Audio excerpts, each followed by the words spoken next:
আর এই যে video on হলে এই মেয়ের তো আলাদাই কীর্তি চলে, তো এই কীর্তিকলাপ করে দেখানোর জন্যই ভিডিওটা অন করেছিলাম, যাতে পরবর্তীতে আর না করে।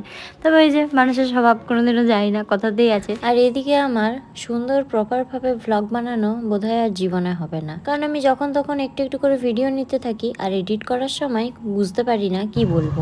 হাই করে দাও, হাই হাই। আজকে শুভ নবমী, শুভ নবমীর প্রীতি ও শুভেচ্ছা। জয় শ্রীরাম বলে দাও, জয় শ্রীরাম। ইয়েস, টাটা টাটা করে দাও, টাটা। ভিডিওটা শুরু করতে না করতেই শেষ। যেমনটা একটু আগে বললাম, কারণ আজকে রামনবমীও ছিল, তো সেখানেও গেছিলাম। তবে সেখানে ভিডিও আমি করিনি, কারণ ভুলে গেছিলাম, পরে মনে পড়ছে। তো যাই হোক, তারপরের দিন ছিল বিজয়া দশমী, আর বিজয়া দশমী উপলক্ষে সবাইকে মিষ্টিমুখ করানো হবে, আর এই হাঁড়িগুলোতে মিষ্টি আনা হবে। তো প্লেন হাঁড়িগুলো দিয়ে গেছিলো ডিজাইন করার জন্য। তো কমপ্লিট হয়ে যাওয়ার পর এদিকে ওগুলোই দিতে এসেছিলাম। আর এটা ছিল তারপরের দিন, মানে বিজয়া দশমীর দিন সকালে। আজ হচ্ছে বাড়ি বিসর্জন। পুজো পার্বণ হোক বা যে কোনো জিনিসই, ওই আস্তে আস্তে হবে হবে এটা শুনতেই ভালো লাগে। একবার সেটা শুরু হলে এক নিমেষের মধ্যে কিভাবে শেষ হয়ে যায় সেটা বুঝতে পারা যায় না।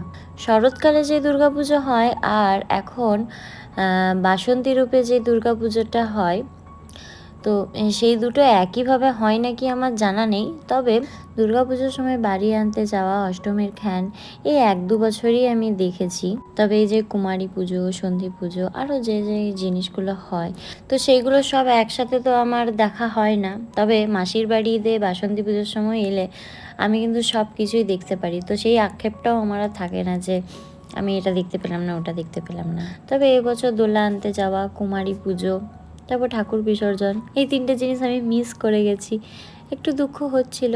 যাই হোক, কি আর করা যাবে, সব কিছুই তো আর সবার কপালে থাকে না। যাই হোক, এদিকে হোলি টোলি মেখে বিসর্জন করে এখন নাচতে নাচতে সবাই যাচ্ছে বাড়িতে। তো তারপর রেস্ট নিয়ে বেরিয়েছিলাম হাঁটতে, আর হাঁটতে বেরিয়ে দেখি যে আজকে দশমীর দিন রামনবমীর র্যালি বের হয়েছে। তারপরে মাঝে 2 দিন কেটে গেছে, প্রোগ্রাম চলছিল, তবে সেগুলো ভিডিও করিনি। এটা একদম লাস্টের দিন, যেদিন মেন বড় ফাংশন ছিল, তো সেই দিনে ভিডিও করছি। তো এই যে খাওয়া দাওয়া করে রেডি হয়ে আমরা চলে এসেছি এখন প্রোগ্রাম দেখতে। আর এই 2 দিন বিকাল সন্ধ্যার দিকে একটু একটু বৃষ্টিও হয়েছে, তাই ঠান্ডা ঠান্ডা ওয়েদারও ছিল। তো হঠাৎ করে এত ঠান্ডা লাগছিল প্রোগ্রাম দেখতে দেখতে, তাই আমরা এই যে ঢাকাঢুকি নিয়েই বসে পড়েছি। কি আর করা যাবে। যাই হোক, ভিডিওটা এখানেই শেষ করলাম আজকের মতো। টাটা।